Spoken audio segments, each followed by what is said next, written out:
또 하나님의 귀한 축복과 역사와 은혜가 여러분의 인생 가운데, 삶 가운데 온전히 임하기를 주님의 이름으로 축원을 드립니다. 한번 따라해 보실까요? 모든 위로의 하나님.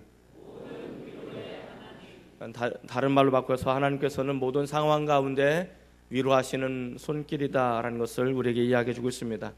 오늘 예배를 통해서 혹은 우리의 삶을 통해서 위로하시는 하나님의 손길을 경험하시기는 귀한 은혜의 시간이 되시기를 주의 이름으로 축원을 드립니다.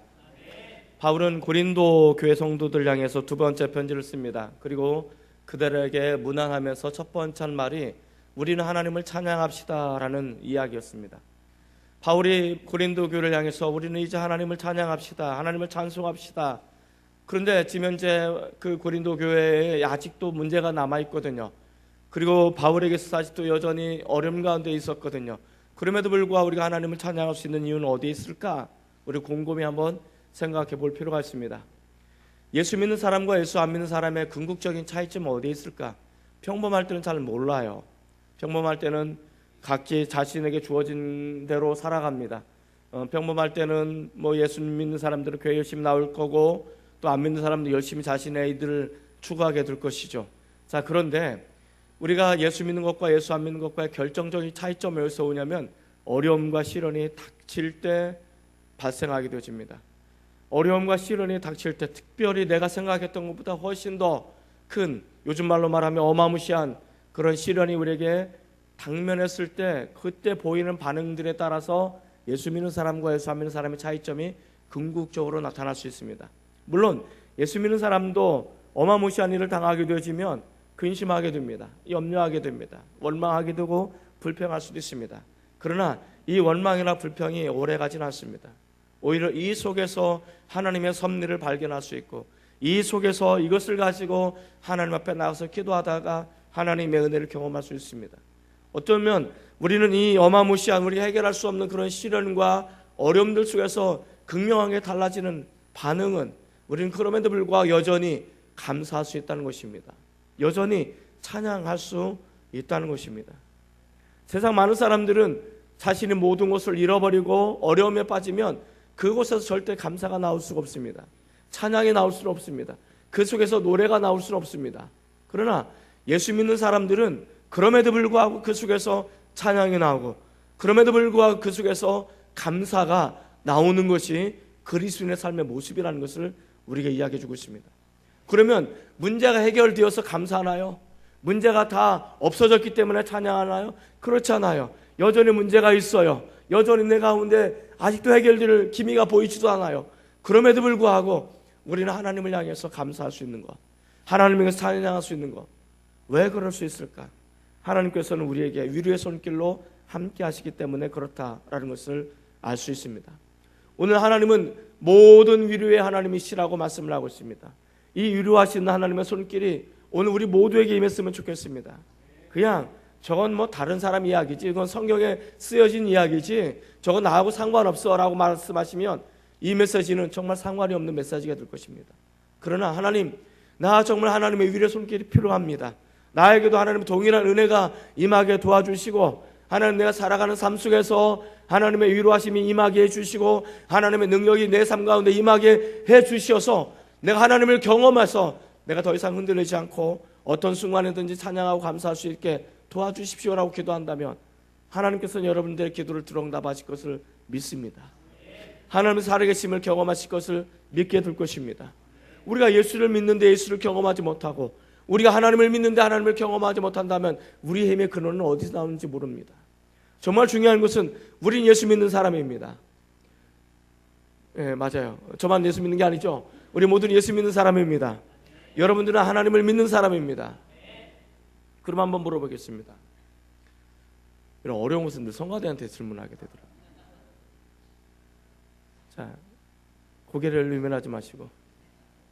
자, 오늘 여러분들이 오늘 밤 주무시다가 이 땅에서 깨어나지 않으면 어디에서 깨어날 거 확신하십니까? 천국의 문턱에서 깨어날 걸 확신하십니까? 정말요? Really? 자, 그러면 천국의 문지기가 그렇게 말합니다. 내가 너를 천국에 들여보낼 이유를 나에게 말해보라 라고 말하면 어떻게 하시겠습니까? 나 선거대 오래 했는데요. 천국의 문지기가 딱 하나의 문서를 꺼내더니 쫙 펴니다.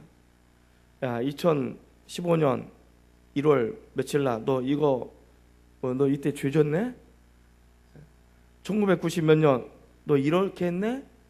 쫙 우리의 잘못된 죄악들을 리스트를 쭉 읽어나갑니다.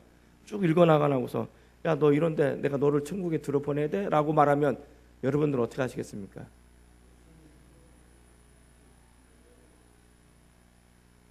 제발 한 번만 부탁해요.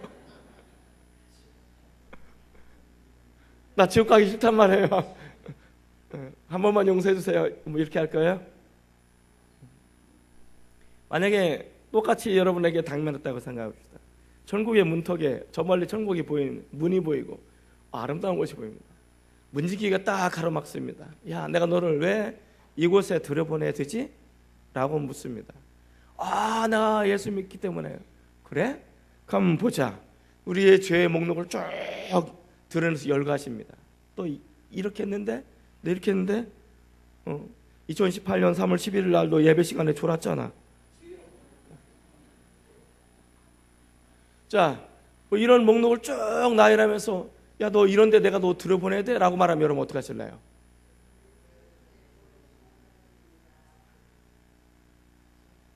딱 한 번만 눈 감아주시면 안 돼요? 자, 이럴 때 우리가 여전히 그럼에도 불구하고 우리 여전히 담대하게 이야기할 것은 하나 있습니다. 예수님께서 나를 위해서 죽으셨거든요. 내가 지금 당신이 고발하는 많은 것들 나 인정해요. 그러나 예수님의 피 흘리심으로 인해서 모든 죄가 다 사해졌거든요. 나 그 예수님 믿어요. 그 믿음 때문에 우리는 들어가게 됩니다. 자, 이것이 하나님의 사랑이십니다. 모든 위로의 하나님께서 모든 위로의 하나님의 되심을 우리는 어떻게 할 수 있을까? 첫째로 모든 환난 중에서 우리를 건지시는 분이라고 말합니다. 모든 환난 중에서 우리를 위로하시는 하나님이라고 말씀하고 계십니다. 한번 볼까요? 1장 3절 4절 한번 같이 읽겠습니다. 3절 4절입니다. 자, 시작. 찬송하리로다. 그는 우리 주 예수 그리스도의 하나님이시요 자비의 아버지시요 모든 위로의 하나님이시며 우리의 모든 환난 중에서 우리를 위로하사 우리로 하여금 하나님께 받은 위로로서 모든 환난 중에 있는 자들을 능히 위로하게 하시는 이시로다. 여기 보니까 예수님이 어떤 분이십니까? 하나님 어떤 분이시냐면 우리의 모든 환난 중에서 우리를 위로하시는 하나님이시라고 말합니다. 여기 보면 우리의 모든 어려움들, 우리의 모든 환난들, 우리의 모든 시련 속에서 하나님께서는 위로하시는 분이시다. 여기서 어떤 어려움 속에서 하나님께서 위로하시고 이런 어려움 속에서 하나님께서 외면하시는 그런 것이 아닙니다. 모든 환난 속에서 우리를 위로하시는 분. 여기 보면 환난이라는 단어가 있어요. 이 환난이라는 단어는 틀립시스라는 단어를 씁니다. 이건 아주 특별한 용어입니다. 우리가 도무지 감당할 수 없는, 그래서 이 환난이 얼마나 무서운지, 그래서 대환난, 7년 대환난을 쓸 때 이 환난이라는 단어를 똑같은 단어를 써요. 그래서 이 환난은 우리가 견딜만하고 우리가 이길만하고 어려운 이런 쓸 때 환난이라고 쓰지 않아요. 우리 힘으로 도무지 불가능한 거, 우리 힘으로 도무지 이겨나갈 수 없는 거, 이럴 때 이 환난이라는 단어를 씁니다. 그런데 그런 모든 환난 속에서 위로하시는 하나님이십니다. 환난이 끝나고 위로하시는 것이 아니에요. 내가 환난을 당하는데 그 상황 속에서 다가오셔서 우리를 위로하시는 하나님이시다라고 말하고 있습니다. 그러면 하나님께서는 어떻게 우리에게 다가오셔서 위로하실까? 힌트가 3절입니다. 3절에 보면 그렇게 말합니다. 그는 우리 주 예수 그리스도의 하나님이시고 자비의 아버지시다 라고 말합니다. 예수 그리스도의 하나님이시다. 예수 그리스도의 하나님이시라는 것은 어떤 것을 의미합니까? 예수님께서 이 땅에 왜 오셨는지를 우리에게 이야기해 주고 있습니다. 예수님께서 이 땅에 오신 이유가 뭡니까? 예수님께서 이 땅에 오셔서 고난당하시고 채찍에 맞으시고 찔리시고 가시면류관을 쓰시고 십자가에 못 박히신 가장 중요한 이유가 무엇입니까? 이사야서 53장 6절에 보면 그렇게 말합니다. 우리는 무릇 다 양 같아서 각기 제 길로 갔다고 말합니다. 우리가 원하는 대로 살아갔다는 것입니다. 우리가 원하는 길로 갔습니다. 우리가 원하는 길로 갔는데 이것이 우리의 죄악이고 이것이 우리의 멸망이고 이것이 우리의 영원한 심판이라는 거예요. 그래서 하나님께서는 우리의 모든 죄악을 그에게, 어린 양에게 담당시켰다는 것입니다. 내가 짊어져야 될 죄, 내가 짊어져야 될 운명, 내가 짊어져야 될 아픔, 고통, 이 모든 것을 다 몽땅 예수님에게 짊어져서 예수님 대신 고통을 당하시고 예수님께 대신 아파하시고 예수님께 대신 어려움을 당하신 것, 십자가 달리신 거예요. 이것이 예수님이 이 땅에 보내신 것입니다. 하나님은 우리가 행복하기를 원하십니다. 하나님은 우리가 구원받기를 원하십니다. 이것이 정말 중요한 거예요. 하나님이 우리가 누구보다도 행복하기를 원하셔요. 그런데 우리는 죄로 인해서 행복할 수가 없어요. 구원을 잃어버렸기 때문에 우리는 진정한 행복을 누릴 수가 없어요. 우리는 죄하고 인해서 진정한 평안을 누릴 수가 없어요. 그래서 하나님은 한 것은 예수님을 이 땅에 보내주셔서 우리가 짊어져야 될 많은 아픔들을 짊어지게 하셔서 우리가 영원한 구원에 이르게 하셨습니다. 이것이 하나님의 은혜입니다. 그런데 하나님 거기에 멈추신 것이 아니에요. 예수를 믿고 우리가 길을 가요. 예수를 믿고 길을 가는데, 예수 믿고 삶을 사는데 어려움이 없을 줄 알았는데 어려움이 오네요. 갈등이 와요. 힘겨움이 와요. 예수 믿을 때는 모든 것이 잘 될 줄 알았는데 예수 믿어도 여전히 밥 안 먹으면 배고프고 때리면 아프고 내가 직장에서 잘리면 고통스럽고 사업이 안 되면 힘들고 어려워요. 인간관계 어려움 때문에 눈물을 흘릴 때도 있어요. 예수 믿으면 더 갈등이 많이 생기는 거예요. 예전엔 죄를 여기지 않았는데 예수 믿고 나니까 죄가 죄로 여겨지는 거예요. 그러니까 너무 힘든 거예요. 어려운 거예요. 어떡하죠? 하나님, 나 어떡하죠? 그래서 힘들어서 주저앉을 수도 있어요. 또 어려움도 와요. 어려우면 원망한데 해결되지 않아요. 그런데 하나님께서는 자비의 하나님이죠. 하나님께서는 우리가 가지고 있는 어떤 그것에 팔짱 끼고 그냥 너 어떻게 하면 해결하나 보자 이렇게 구경하시는 분이 아니라는 거예요. 자비의 하나님이라는 것은 우리 상황 가운데 오시는 거예요. 오셔서 우리의 눈물을 아시는 거예요. 우리의 부르짐을 듣는 거예요. 그리고 우리의 눈물을 닦아주시기 위해서 다가오시는 거예요. 우리가 요즘 구역 공과에 그거죠. 하나님께서 모세에게 부르셨어요. 모세를 부르시면서 이야기합니다. 야 모세야, 내가 지금 너의 백성, 내 백성이 지금 이집트에서 애굽에서 너무 힘들어서 나에게 부르짖는 것을 내가 들었다. 내가 내려가서 그들의 눈물을 봤다. 내 그들의 어려운 상황을 내가 봤다. 그들이 얼마나 힘든지 내 마음이 너무 아프고 너무 고통스럽다. 모세야, 이제 너는 가서 이들을 끄집어내라. 내가 이들을 구원해서 젖과 꿀이 흐르는 가나안 땅에 들여보낸 것이 내 계획이다.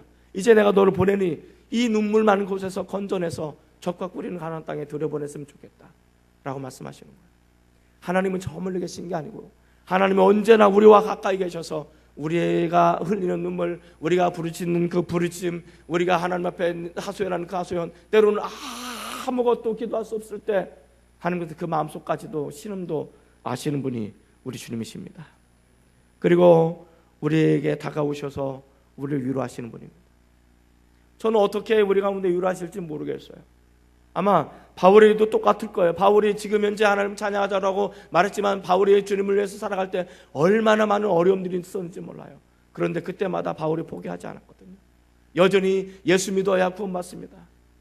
바울은 예수 믿어야 됩니다. 이것 때문에 고난받고 이것 때문에 죽을 고비 넘기고 이것 때문에 환난을 당했는데 바울은 그럼에도 불구하고 여전히 또 여러분 예수 믿어야 구원받습니다라고 말할 수 있는 이유가 뭘까? 그 어려움 속에서, 그 환난 속에서, 그 고통 속에서 우리 주님이 찾아오셔서 바울을 위로하셨기 때문에 그런 것입니다. 어떻게 찾아가는지는 모르겠어요. 어떻게 찾아오셔서 그게 위로했는지는 모르겠어요. 그러나 중요한 것을 오늘 말합니다. 바울이 이 편지를 쓰면서 얘기합니다. 하나님이 나에게 찾아오셔서 위로했던 것처럼 너희에게도 하나님의 위로가 임할 것이다 라고 말합니다. 더 나아가서 바울은 그렇게 말하는 것입니다. 사랑하는 장평교회 성도 여러분, 하나님이 나를 위로하셨던 것처럼 오늘 이 말씀을 통해서 여러분들이 하나님의 위로를 받기를 원합니다. 하나님은 여러분들을 위로하시기를 원하십니다. 하나님이 여러분 가운데 인생 가운데 찾아가셔서 여러분들에게 위로하시고 여러분들을 새롭게 하실 것을 저는 믿습니다. 저는 그렇게 오늘 이 말씀을 듣게 하십니다. 그렇다면 우리는 생각해 봐야 됩니다. 묵상해 봐야 됩니다. 그리고 우리는 구해야 됩니다. 하나님, 오늘 우리들의 삶 상황을 보십시오. 하나님, 내가 당면한 상황을 보십시오. 하나님, 우리가 경험하고 있는 이 상황을 보십시오. 하나님, 이곳에 당신이 오셔야 됩니다. 이곳에 오셔서 하나님의 위로의 손길로 나를 위로해 주시기 바랍니다. 나는 하나님의 손길이 그리워요. 나는 하나님의 손길이 필요합니다. 하나님의 능력이 필요합니다. 하나님의 도우심이 정말 필요합니다. 그렇게 기도하셔야 됩니다. 그렇게 하나님의 우리 가운데 임하셔서 우리를 위로해 달라고, 우리를 격려해 달라고, 우리에게 샘을 달라고 기도하시기 바랍니다. 그리고 기도하신 다음에 끝나면 안 되는 거예요. 기대를 하시는 거예요. 여러분들이 잠을 자더라도, 여러분들이 직장 생활하다가도, 여러분들이 어디 여행을 한다 할지라도, 여러분들이 무엇을 하든지 그 삶 속에서 늘 생각하고 기대하는 거예요. 하나님께서 어떤 모습으로 나를 위로하실까? 하나님께서는 어떤 방식으로 나를 위로하실까? 내가 원하는 방식을 다 내려놓고, 내가 원하는 것을 다 내려놓고 하나님께서 어떻게 하실지를 기대하면서 고대하는 거예요. 그러면 하나님께서는 다양한 방법으로, 다양한 방식으로 위로의 손길로 함께 하신 것을 우리는 경험하게 될 것입니다. 제가 오늘 여기에 서서 설교를 할 수 있는 것도 하나님의 위로의 손길이 있었음을 고백합니다. 아마도 많은 분들이 이 자리에 앉아서 하나님 앞에 예배를 드리는 이것도 하나님의 위로의 손길이 있기 때문에 그런 줄 압니다. 물론 지금도 하나님의 위로의 손길이 필요하고 간절함이 필요하다는 것은 아닙니다. 그럼에도 불구하고 하나님 우리를 떠나지 않습니다. 하나님께서 우리에게 다가오셔서 우리를 위로하십니다. 나는 너를 결코 떠날 수 없다라고 말씀하십니다. 사랑하는 성도 여러분, 우리가 조금만 관심을 가지고 조금만 기도하시고 하나님의 도우심을 구하고 하나님의 위로의 손길을 기대하면서 우리가 살아가게 되어질 때 하나님께서는 때로는 저 사람을 통해서, 때로는 이 사람을 통해서, 때로는 생각지 못했던 아름다운 열매를 통해서 우리를 위로하시는 하나님의 손길을, 통로를 수없이 경험하게 될 것입니다. 우리가 단지 그런 기대를 갖지 않고, 우리가 단지 하나님의 그런 사모하는 마음을 갖지 않고 살아가기 때문에 하나님께서 위로의 손길을 나에게 주셔도 그게 위로의 손길로 느껴지지 않는 거예요. 하나님이 나에게 축복의 손길로 함께 하셔도 그게 축복의 손길인지 모르는 거예요. 왜? 영안이 닫혔기 때문에. 그러나 우리가 하나님, 오늘 바울에게 말씀하셨던 것처럼 하나님께서는 모든 환난 속에서 위로하신다면서요. 그래요, 나 이거 믿고 오늘 내 삶 가운데 위로의 손길을 내가 기다릴게요. 그리고 이것을 기도하고 잠잠히 기다리시고 기대하는 마음을 가지고 여러분들이 하루하루를 살아간다면 예기치 않았던 기쁨을 통해서, 예기치 않았던 축복을 열매를 통해서, 때로는 위로자의 손길을 통해서 여러분들을 어루만지시고 위로하시는 것을 알게 될 것입니다. 그게 하나님의 손길입니다. 그것이 하나님의 위로의 손길입니다. 이것을 경험하셔서 온전히 일어설 수 있는 하나님의 위로자가 되시기를 주의 이름으로 축원을 드립니다. 모든 위로의 하나님의 도심이라는 것은 무엇을 의미할까? 두 번째, 위로받는 사람을 통해서 또 다른 사람을 위로하게 하시는 분이십니다. 따라해 볼까요? 위로받는 사람을 통해서 또 다른 사람을 위로하게 하시는 분이십니다. 우리 옆에 사람을 한번 그렇게 축복해 주셨으면 좋겠습니다. 당신은 위로자의 통로입니다. 저는 여러분들이 하나님의 위로자가 됐으면 좋겠습니다. 할렐루야. 저는 여러분들이 하나님의 위로자가 되시기 바랍니다. 저는 찬양을 좋아합니다. 성가대가 찬양할 때 들으면 얼마나 아름다운지 모릅니다. 우리 DJ 찬양단이 앞에서 찬양하고 듣고 있으면 얼마나 가슴 뛸 때가 많은지 모릅니다. 그런데 있잖아요, 참 재밌는 게, 제가 저 뒤에서 성가대를 들어본 적이 있어요. 근데 잘 안 들릴 때가 있어요. 근데 제가 여기 앉았을 때 들으면 화음이 다 들리더라고요. 참 귀여워. 내가 저 뒤에서 JP 찬양하는 소리를 들으면 멀리 느껴져요. 근데 준비하는 거 맨 앞에 앉아서 듣고 있으면 가슴이 울림거려요. 왜 그런지 모르겠어요. 앞에 앉으라는 얘기죠. 그런데 그건 분명해요. 앞에 앉으면 은혜는 더 받는 것은 분명한 사실이에요.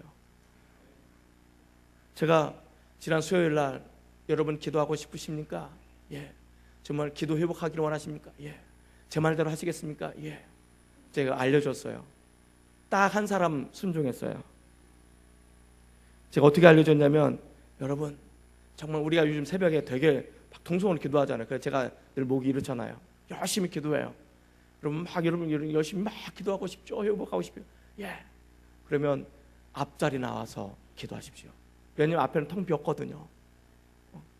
뒤에서 기도하려 치면 누가 일어나가지고 지나가고 막 지나가면 신경 쓰여서 기도가 안 돼요. 근데 앞에 앉아서 뭐 미친놈처럼 막 부르주시면 누가 관심 쓰는 사람도 없어요. 신경 쓰는 사람도 없어요. 막 하다 보면 기도가 터져요. 하늘 문이 열리는 거예요.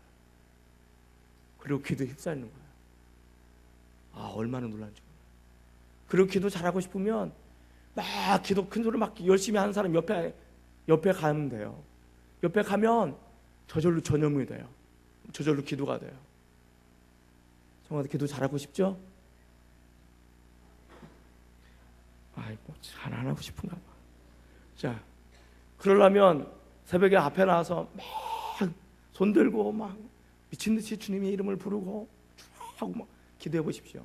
그냥 이것도 좋지만 정말 손을 들고 주먹을 쥐고 하나님을 향해서 주여, 정말 당신의 도움이 필요합니다. 주여, 우리가 이 사순절에 하나님을 경험하기 원합니다. 기도하면요, 달라요. 저는 이 하나님의 위로가, 하나님의 능력이 우리 가운데 나타나기를 원합니다. 하나님께서는 여러분들을 통해서 위로하자가 되기를 원합니다. 4절 한번 더 읽어보겠습니다. 4절입니다. 자, 시작. 우리의 모든 환난 중에서 우리를 위로하사 우리로 하여금 하나님께 받은 위로로서 모든 환난 중에 있는 자들을 능히 위로하게 하시는 이시로다.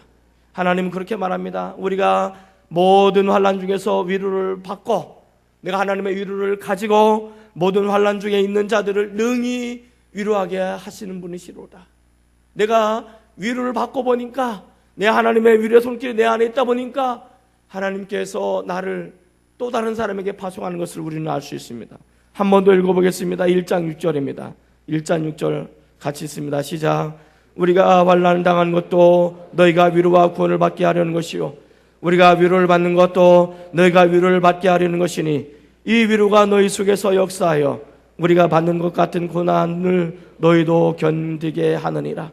여기 보면 뭐라고 말합니까? 우리가 당하는 환난도 너희의 위로가 되고 너희에게 구원이 되기로 온 것이고, 우리가 받는 위로도 너에게 위로합니다 라고 이야기해 주고 있습니다.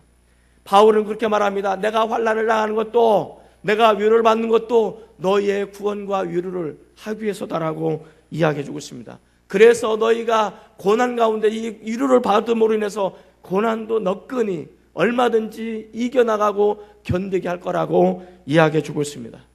저는 이것이 예수님의 상처 입은 치유자입니다. 예수님께서 이 땅에 오셔서 고난 받으시고 찔리시고 채찍에 맞으신 이유가 뭘까요? 아무런 죄도 없으신 그 예수님께서 육신을 입으시고 왜 그런 모든 고난을 당하셨을까요? 그 고난을 당하신 이유는 한 가지입니다. 우리를 알치기 위해서. 하나님께서 그렇게 말씀하십니다. 우리는 그렇게 얘기할 수 있어요. 누가 내 마음을 알겠어? 아무도 몰라주시죠. 저도 몰라줄 수 있어요. 그런데 하나님은 알아주셔요.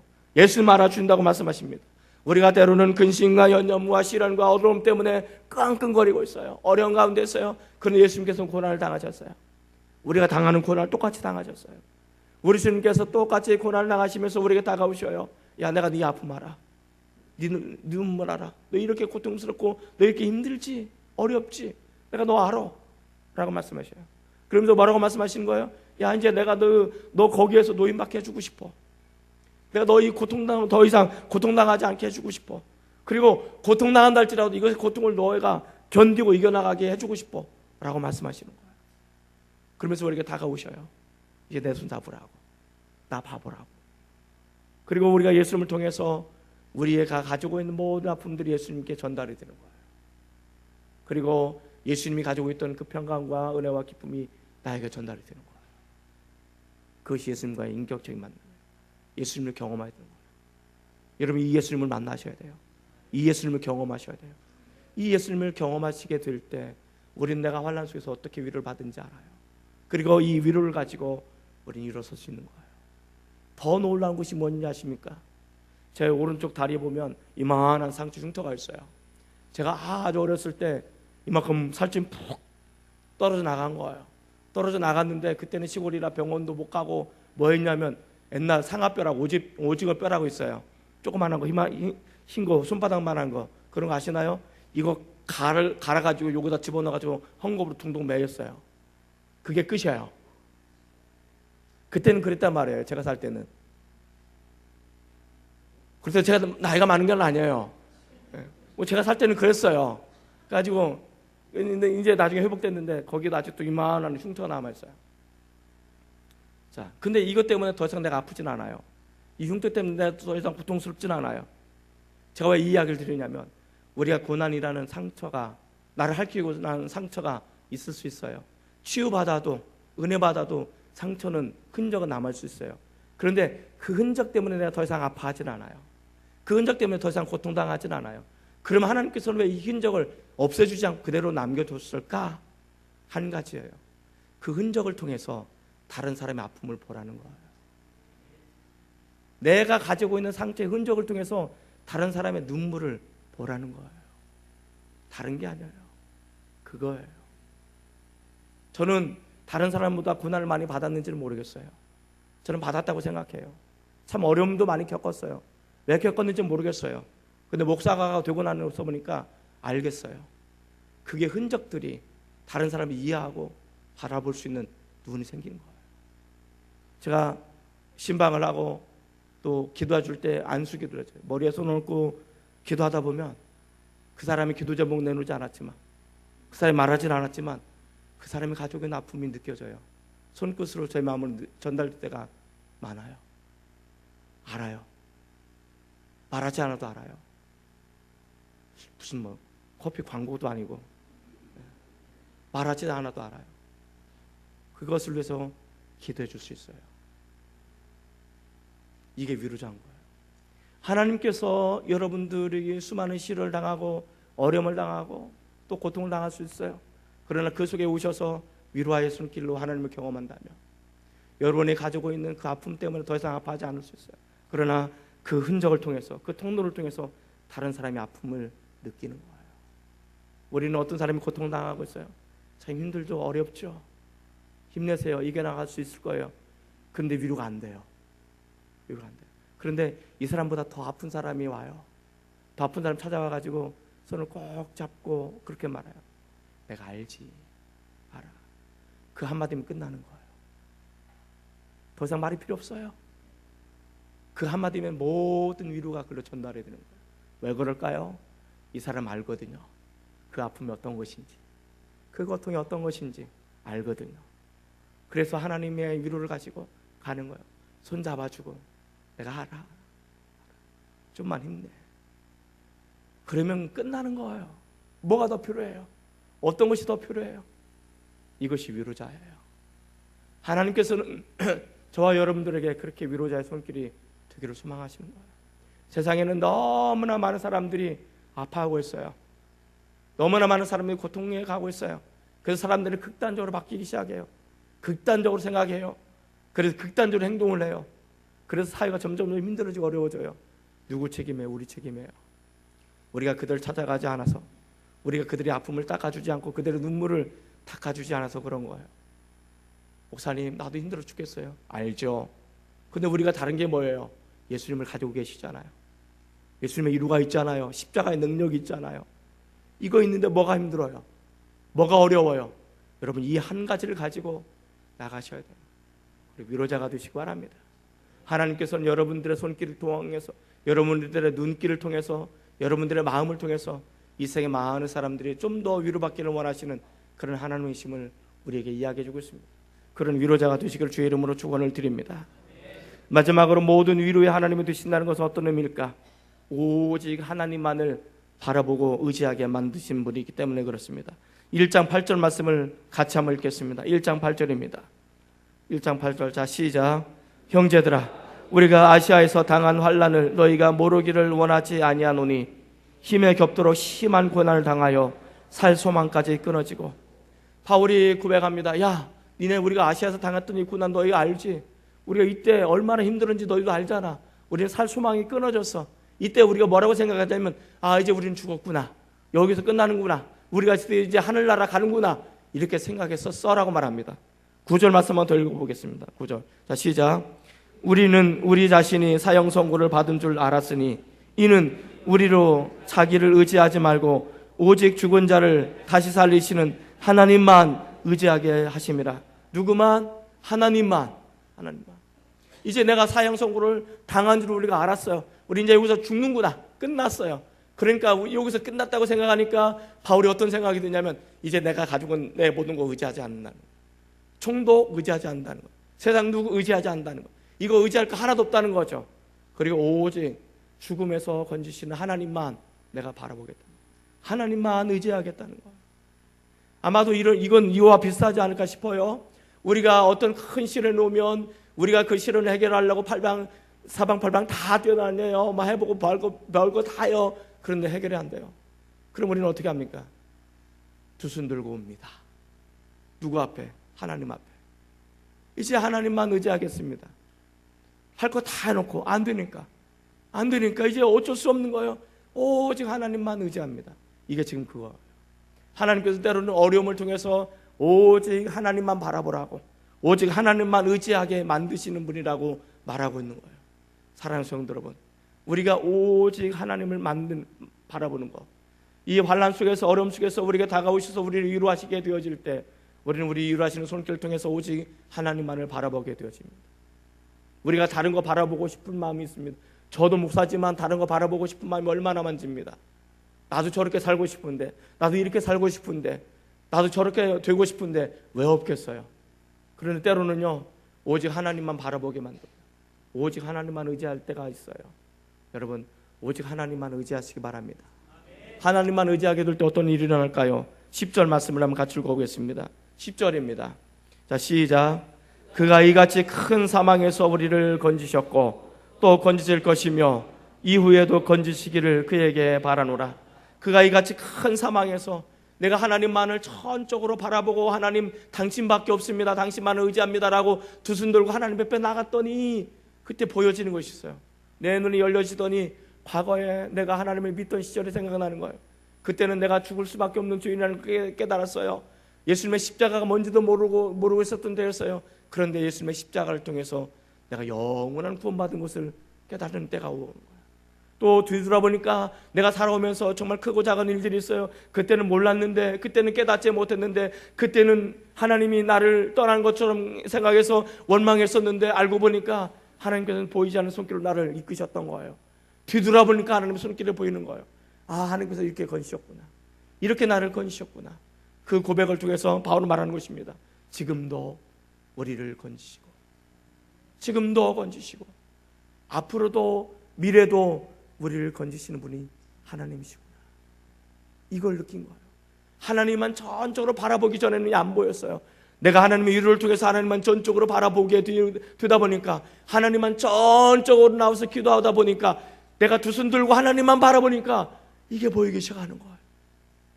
과거에도 우리를 건지셔서 위로하셨던 그 하나님이 지금도 이 상황 속에서 나를 건지셔서 위로하기를 원하시는 하나님의 손길이 보이는 거예요. 그리고 우리가 앞으로 또 어떤 어려움이 닥칠지 몰라요. 그런데 우리는 확신하죠. 어떤 확신이 있습니까? 그 가운데 앞으로 우리가 어려움 속에 있을 때도 그 속에 하나님이 찾아오셔서 우리를 위로하시고 우리를 건지시는 하나님의 손길이 보이는 거예요. 그 우리는 하나님을 찬양하는 것입니다. 여러분, 오직 하나님만 의지하십시다. 오직 하나님만 바라봅시다.